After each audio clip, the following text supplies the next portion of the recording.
Assalamualaikum warahmatullahi wabarakatuh. Baik, kembali lagi bersama saya juga Bima Purba yang akan melakukan pembahasan untuk nomor 11 sampai nomor 20. Baik, kita langsung saja. Oke, kita kecilkan segini. Oke, kita taruh pojok. Oke, nomor 11 di bawah ini yang termasuk faktor pendorong dari negara Singapura menjadi negara paling modern. Soal kemarin yaitu adalah tentang keunggulan negara Singapura, yaitu adalah ekonomi disokong oleh teknologi dan juga industri-industri digital. Nah, kita lihat SDA dia tidak punya. Jadi nomor 11 jawabannya yaitu adalah A.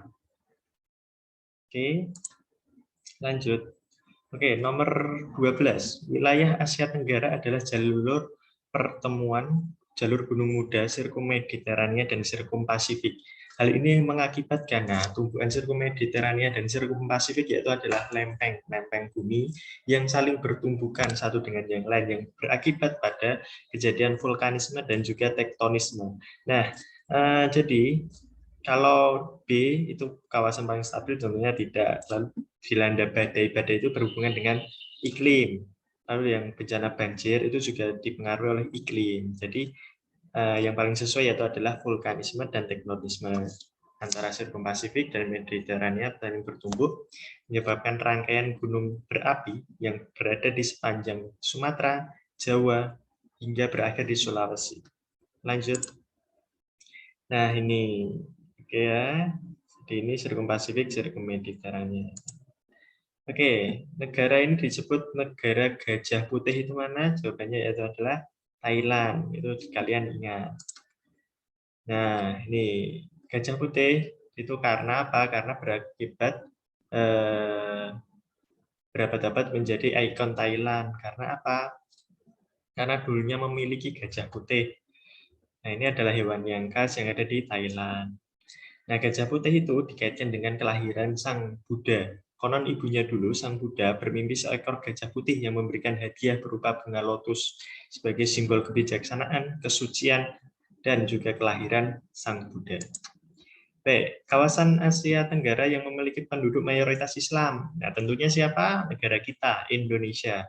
Nah, Indonesia dan juga mana? Yaitu adalah Melayu. Melayu itu di mana? Yaitu adalah di Malaysia. Nah, Malaysia itu adalah mayoritas yaitu adalah Islam. Berbeda dengan Myanmar. Myanmar itu mayoritas etnisnya Khmer. Oke, lanjut. Oke, faktor yang mendukung negara di Asia adalah negara agraris. Nah, agraris ini mempunyai acuan yaitu adalah pertanian seperti itu dan ladang. Nah, karena apa? Yang pertama yaitu karena tanahnya subur, karena dilalui oleh sirkum Pasifik dan Mediterania banyak gunung berapi yang mengakibatkan keluarnya abu. Abu itu akan menyuburkan wilayah yang ada di sekitarnya. Dan juga banyak curah hujan yang tinggi. Tentunya tanaman juga membutuhkan curah hujan yang sangat tinggi agar bisa tumbuh dan berkembang. Oke, nah bertemunya sirkum Pasifik lalu didominasi oleh dua iklim, tropis dan subtropis itu ada di Myanmar dan Vietnam, dua negara. Oke, next. Kawasan Asia Tenggara yang dilalui sirkum Pasifik dan Mediterania. Nah, kenapa? Jawabannya itu adalah C ya, banyak tambang. Nah, ini penjelasannya.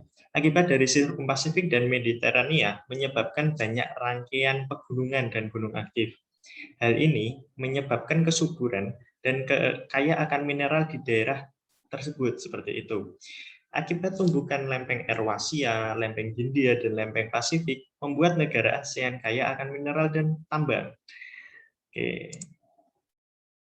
Nah, ini Southeast Asian Minister of Education menjadi perwujudan kerjasama regional di kawasan Asia Tenggara di bidang pendidikan. Nah, pengaruh positif kerjasama tersebut yaitu adalah pendidikan. Tentunya akan meningkatkan sumber daya manusia pada suatu negara. Nah, pendidikan ini adalah pendidik atau mendidik daripada SDM seperti itu. Oke, lanjut. Nah, ini pertunjukan wayang di Thailand. Dalam festival antar negara, ibaratnya kita menampilkan budaya kita di negara lain. Itu adalah bentuk daripada interaksi antar ruang dalam bidang, yaitu adalah budaya. Karena wayang merupakan budaya kita, budaya Indonesia. Kalau hukum tentunya bukan wayang kok hukum. Pendidikan ya itu bisa, tapi yang paling pas yaitu adalah budaya. Seperti itu. Oke ya. Nah, ini yang paling penting. Nelayan dengan skala besar yang beroperasi di kawasan Asia Tenggara memanfaatkan data cuaca, suhu, arah angin untuk mencari ikan di lautan. Nah, ini tentunya akan memanfaatkan angin laut dan angin darat, dan juga dengan dipengaruhi oleh iklim, angin muson timur dan angin muson barat. Nah, iklim, angin berhubungan dengan iklim, dan hujan itu juga dipengaruhi oleh kelembapan udara yang akan dipengaruhi oleh iklim juga. Jadi jawabannya yaitu adalah A, yaitu adalah iklim. Ya, dalam setiap perubahan pastilah terdapat dampak positif dan negatif yang harus ditanggapi secara bijak. Dampak positif yang ditimbulkan dari konversi lahan pertanian menjadi lahan pemukiman. Nah, dampak positifnya dulunya pertanian dan sekarang lahan pemukiman, yaitu adalah apa? Yaitu adalah terpenuhinya lahan pemukiman untuk penduduk. Itu yang paling penting.